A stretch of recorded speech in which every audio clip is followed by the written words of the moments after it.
Hello everybody, my name is Nero Stratos, and welcome to episode 10. 10 whole episodes of my Minecraft Create series. In the last episode, we built a working elevator to coincide with our tree farm, but the tree farm didn't work. So today we are going to fix that, and I think we're going to fix it right now. So the first thing we're going to do is we're just going to take everything out of here. We're just going to reclaim all the pieces. I just don't think the gantry system is going to work the way I want it. Like I said last episode, trees just keep growing inside the farm. And because mangrove saplings grow in a strange pattern, it gave me the idea to just have a specific machine for each type of tree. Now, I know that's going to be like a little bit bland, a little bit blasé, if you will, because it's like, oh, it's been done before.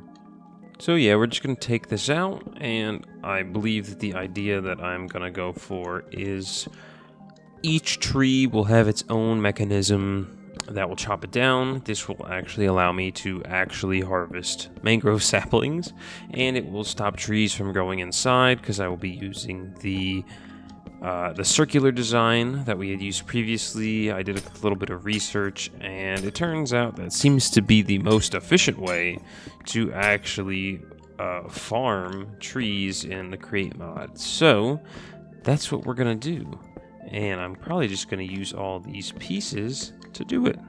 So this is what it's going to look like. We'll have mechanical bearings in the center, and I will fill grass into these empty spots.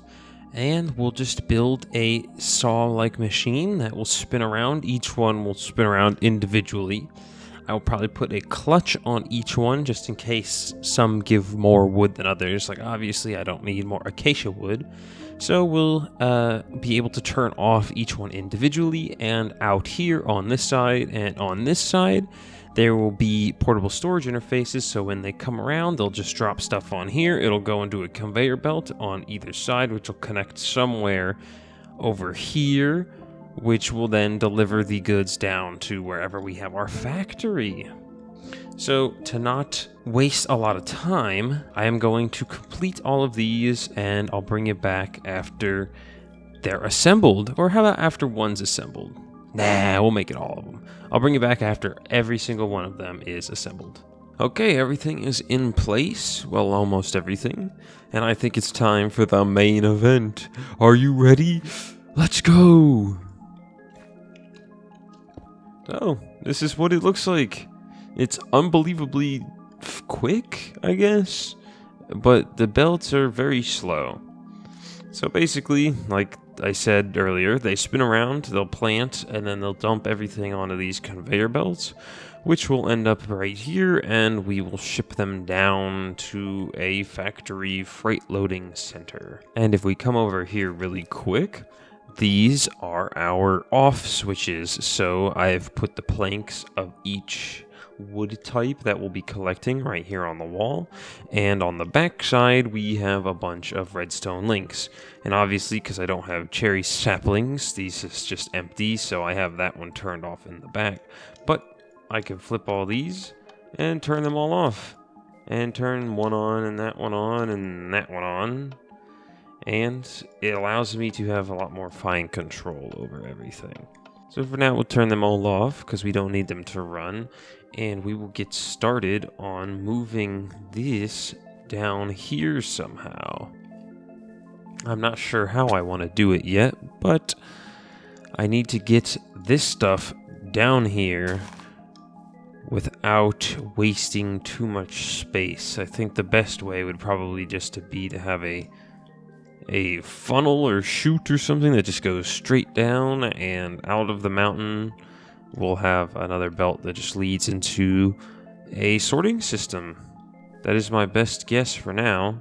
And also in the meantime, I would like to put a little shack around here. I was thinking kind of like one of those buildable worker shacks that you see on some job sites. So I'm gonna go for a white building with a blue strip and just make it a perfect rectangle, and it will literally just be here to hold these switches in and block intruders from getting in, because they'll hurt themselves on these barbed wire fences, which also look very cool and block everything in. So hopefully I won't get myself hurt on them. I have a little fence over here, and I have another fence that I had over here, but I decided I wanted to have it so I could travel kind of through this to get into the work site. So yeah, that is the tree farms all fixed. Before we put any trees in the tree farm, we need a place to store all of that wood so it doesn't just pop off the edge of that belt there and settle on the ground. So I flattened out this area below me, and we're going to build a cool factory and a way for the logs to be quote-unquote transported down, as well as an actual transportation method for the logs. So I think the best way to start that is with a super awesome time lapse. So let's hit the music and let's get it.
Well, that time lapse took a while, and I know you guys are going to want me to get to this big crane, but first let's talk about the tree farm. I added this little cubicle here just so I could have something to AFK in that was safe, although I think mobs can still get in.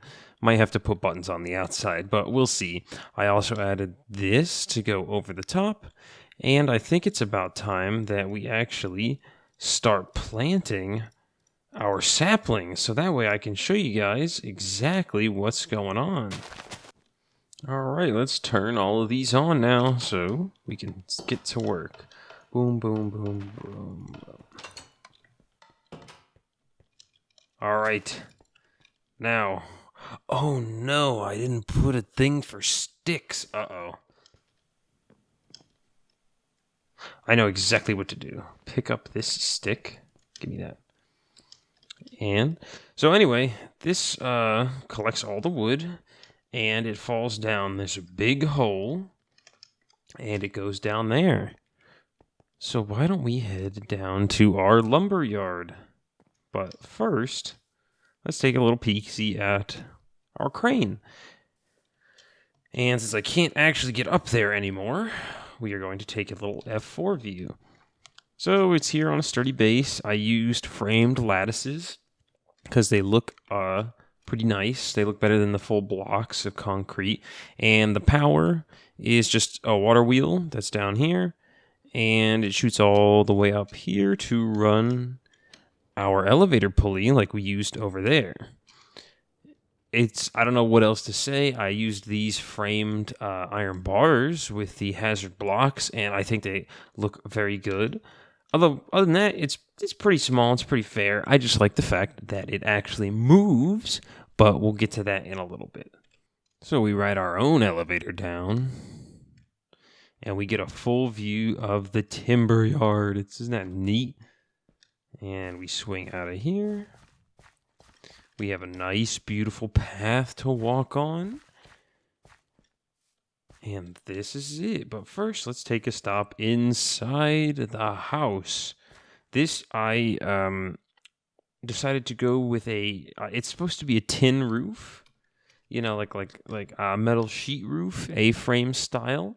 It's supposed to be a little small, but I like it. It turned out really nice. Honestly, with the cobblestone tile foundation, really adds a little bit of darkness, but not super dark like a deep slate tile.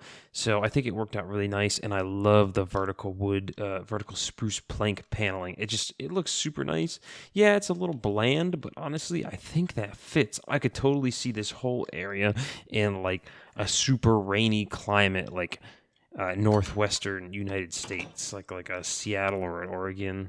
Why did I say Seattle? Like Oregon or Washington. So this is where all of our wood comes in. You can see we already have some there. So basically everything comes into this drawer controller, and this drawer controller should filter everything into these, if I'm not mistaken. Although some oak wood was supposed to come through, so I might have to move that back one or move the wall forward one. And if we come back out here, this is kind of like where a vehicle would be parked, like a forklift or a truck. And that's kind of what this path is for, almost forklifty type. So when this delivers the wood down here, very slowly, I could speed it up, but I think it's going about as slow as normally would. You don't want to rush these things. That's a safety hazard. And speaking of safety hazards, have this hazard block concrete, the black color instead of yellow, so that way it can differentiate to say, hey, don't go beyond this point because there's moving parts up here. And people would be unloading all the different log types into these areas. And eventually they would pick them up and put them on our little saw right here. Our little sawmill, which you can see already has a spruce log going through and some spruce planks already ready on the outside, along with some other things. Now, what I'm going to have to do is extend this area over to here, because we obviously need a little train station if we're going to be loading and unloading this wood onto a freight train for later use. And then I will be able to add more decorations and planks. But I think for now it looks beautiful, except for obviously giant floating train track. And while we were talking, our crane has delivered us some wood. And I think that's pretty cool. I just like how it serves absolutely zero purpose, because as you saw, all the wood comes down through here. But just the fact that it moves gives the illusion that it's actually bringing everything down the au natural way. In reality, this would also spin. The crane would spin and it would pick up wood from there and spin back around and drop it. But I can't spin with the elevator pulley, I don't think. So I tried it in a creative test world. Didn't really work out so well. On top of that, I made sure to completely light up this area. So we have our industrial night lights, and we had a bunch of lanterns because the industrial night lights are not bright enough because they're a little too far off the ground. Okay, so I have extended this grassy knoll a little bit and this wall that contains it, so that way it covers up this gap in the two land masses here, and it gives us a nice flat area to work with. And I've also started planning out this path. Now, this will be like if that forklift that I may build one day picks up logs or pallets of planks, and it'll move them along this direction, and it'll probably drop them off in places where they can be loaded up onto the train. And in those places, we'll probably just have a small vault or two discreetly hidden in areas like this, so that way they can be loaded onto the train with portable storage transfer units. The name escapes me. So we're gonna kind of just plan this out and work a little bit on that. What is that? I don't remember building any smoke up there. And there's even a... What is that? Weird. Man, what is that? There's like a building up there, but I didn't build anything up there. And why is there so much smoke? It's going to cause so much freaking lag. I got to go figure out what this is. Maybe Hero Brian built something in my world, and I won't stand for this. And of course, he built it in front of my worst enemy, mountains. I gotta climb this whole thing. Unbelievable. Oh my God, what is that? Is that a spaceship? A crashed spaceship? I I didn't put this here. I wonder what the heck it's doing here. I mean, it's clearly crashed, but what is this?